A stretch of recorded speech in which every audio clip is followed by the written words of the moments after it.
What is going on, everybody? Welcome back to Red Seat Radio. My name is Corbin, and what a wild series the Red Sox had against the Cardinals, because despite losing by 9 runs in one of these games, the Red Sox still managed to take 2 out of 3 games in this series from the Cardinals. And in my opinion, this series is wildly underrated in terms of how important it is to this Red Sox season. So that's what we're going to talk about today. We're going to talk about everything that happened in this Red Sox latest series. We're going to talk about the good, we're going to talk about the bad, and we're going to talk about why beating the Cardinals 2-1 is very important going forward for this Red Sox team. But before I get into that, do me a favor, make sure you guys have hit that subscribe button if you haven't already. If you're new here, we talk Red Sox content almost every single day. Also, make sure you guys are hitting the like button on these videos as well. It helps the video out a ton. And if you enjoy this video, share with a friend that you think loves the Red Sox as much as you do. Thank you all very much for clicking on this one. Let's get into it.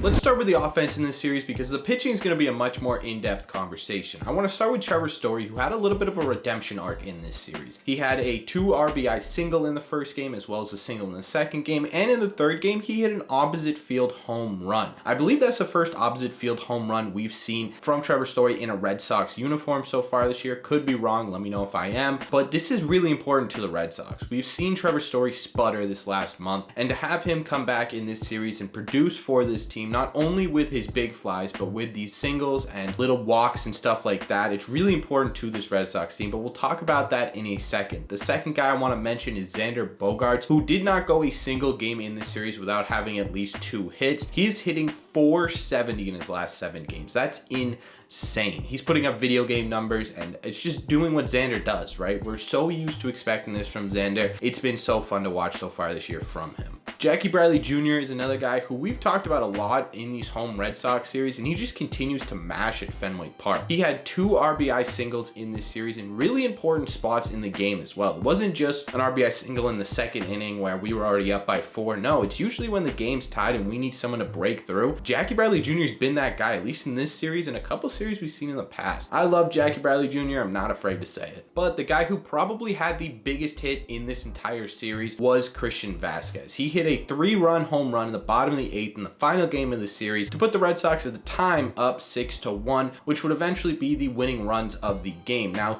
without that, we end up losing this series, and we have an entirely different video to talk about today. But because of Christian Vazquez, here we are.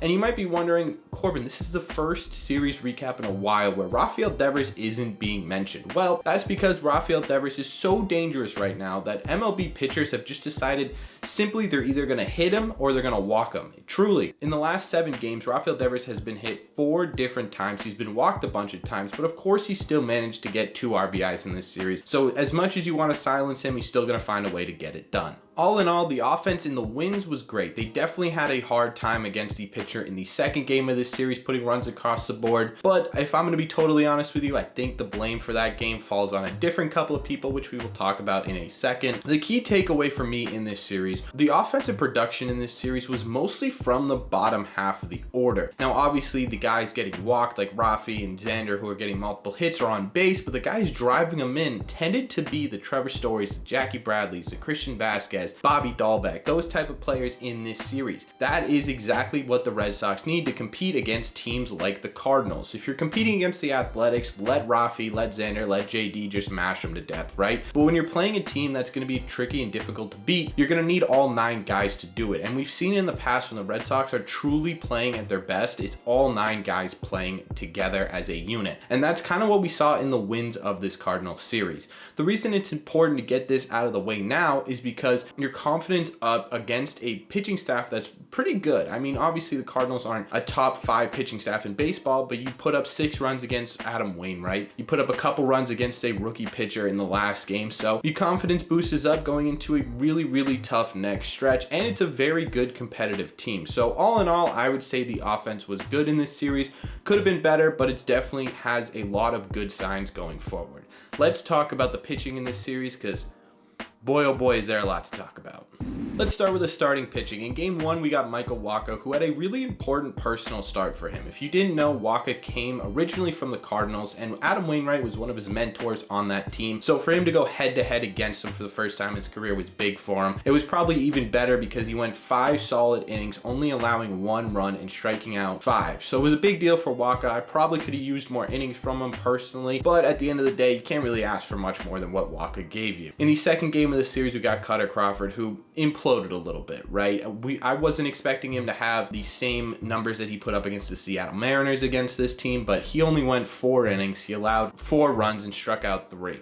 I was at this game, and that stat line doesn't sound too bad for a guy who just came up from AAA, but literally every single ball was hit hard. Even the outs were hit hard, and it would just, you could tell that the Cardinals were all over Cutter Crawford. He immediately got optioned after this game, and I really hope that in AAA he can figure out what has been going on with him, because he has a lot of potential, and I still believe he could be an impact pitcher on this Red Sox team. Maybe not in the starting position role though. The final game of this series saw Nick Pivetta, who continues to be consistently our best pitcher. Another fantastic outing from Nick Pivetta. He went 7 innings this outing. He only gave up 1 earned run and struck out 10. Besides his complete game 2 hitter against the Houston Astros, I would say that this might be his best game of the year. And like I said in the last recap, this is exactly what we need from Nick Pivetta. We needed him to step up in this exact moment, and he did, and we got the series W because of it. So all in all, starting pitching remains pretty solid. Wacha, your 2 best pitchers right now, Wacha and Pivetta, pitching like your 2 best pitchers right now. Can't blame Cutter Crawford too much. He realistically right now is a AAA pitcher playing against the MVP frontrunner in the NL,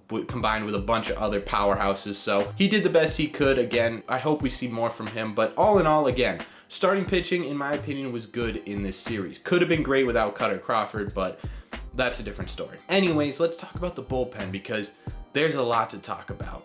I do want to start with the good though, and the good is that John Schreiber continues to be, in my opinion, our most consistent reliever. He had 2 appearances in this series, combining for a total of 2 1/3 innings. He struck out 4 in those outings and allowed no earned run. That's pretty impressive.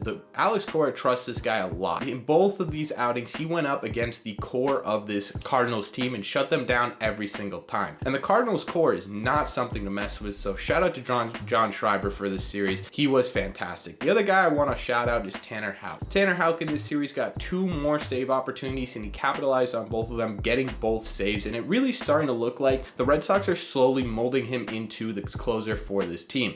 And I understand the closes that he got were in heart-wrenching fashion. They were heart-pounding, they were heart attack-inducing outings, but he ended up getting the job done, and again, they're molding him into this closer. So I like what we're seeing from Tanner Houck, even though it was pulse racing watching him on the mound in the 9th inning of the first and the last game. Either way, he gets the W, and I really do think he's got the opportunity and the stuff to be a true, genuinely good closer in this league. The Red Sox just need to work with him to get there. Aside from that, and Matt Strahm having a great outing, as well as Brazier had a good outing again, I think that's 3 or 4 scoreless from Ryan Brazier, so he's having a little bit of a redemption tour too. But we got to talk about Robles and Sawamura, because in the second game of this series, while Cutter Crawford gave up 4 runs, the Red Sox still scored 2, so we were only about 2 runs behind them. Enter Robles and Sawamura, who combined over 1 singular inning allowed 5 runs, 3 walks, 5 hits, and 2